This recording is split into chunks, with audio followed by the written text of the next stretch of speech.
Okay, so let's talk about one of Spider-Man's most visually bizarre and honestly just mind-bending villains. He's like a walking, talking piece of abstract art who can basically rewrite the laws of physics whenever he wants. Today, we're decoding the Spot. Yeah, I know. It's a strange question, right? But it is the absolute perfect way to describe this guy. I mean, forget about super strength or flying. This villain's power is woven into the very fabric of who he is in the weirdest way you can imagine. And here he is. Meet the Spot. We're going to open up his classified file and really figure out what makes this portal-punching menace tick. You know, the science, the powers, and the madness behind it all. So, where did a guy like this even come from? Well, like a lot of classic comic book villains, his story doesn't start with a thirst for power. Nope, it starts with a lab coat and a brilliant, but maybe a little misguided, mind. Before he was the Spot, he was Dr. Jonathan Ohnn, and he wasn't exactly working on a project for the public good.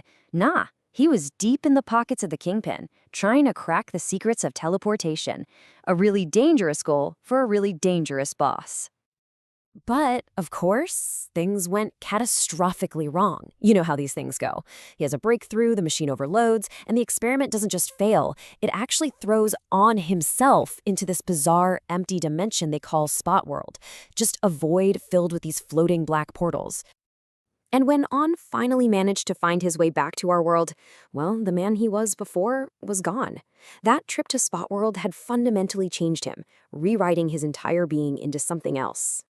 Okay, now this is the key thing you have to understand about him. He doesn't create portals, he is portals. Those black spots all over his body, they are literal physical gateways to that weird dimension he was stuck in. He's a walking, talking bridge between two separate realities. And in practice, his powers are just surreal. He can literally peel these spots right off his body, kind of like stickers, and just slap them onto any surface. A wall, the floor, he can even make them float in midair.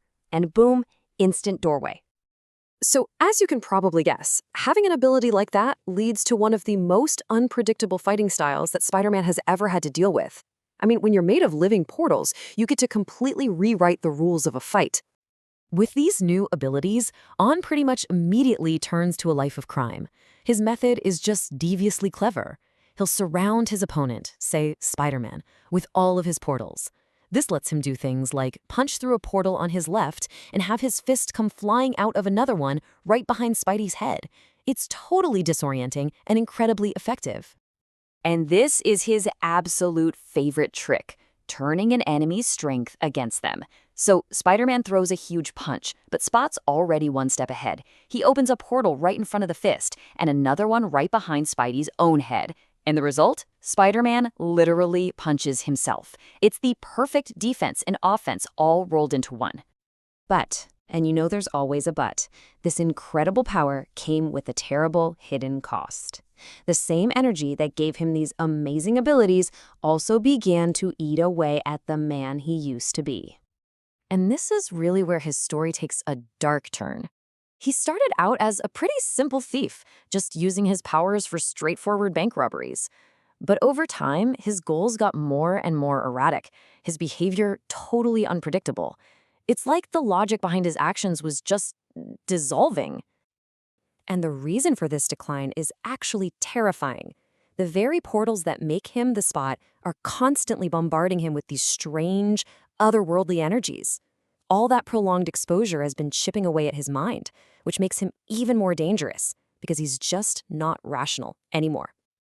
All right, so let's put all of this together. What does his official SHILD file actually say about him? Let's decode his power ratings and really understand his strategic profile as a threat. His official file lays it all out, everything from his intelligence to his fighting skills. Now, these ratings might just look like a bunch of numbers on a chart, but when you break them down, they paint a very clear picture of just how he operates. So what this all boils down to is a really fascinating contradiction.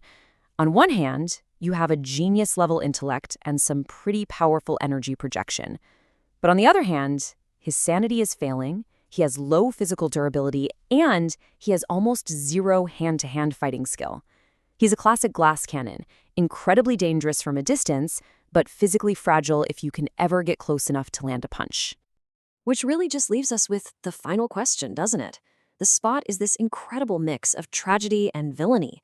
So, is he a victim of an experiment gone horribly wrong? A brilliant mind just being destroyed by powers he never even asked for? Or is he just a criminal who uses that story as an excuse? It's that complexity that makes him such a compelling character. So what do you think?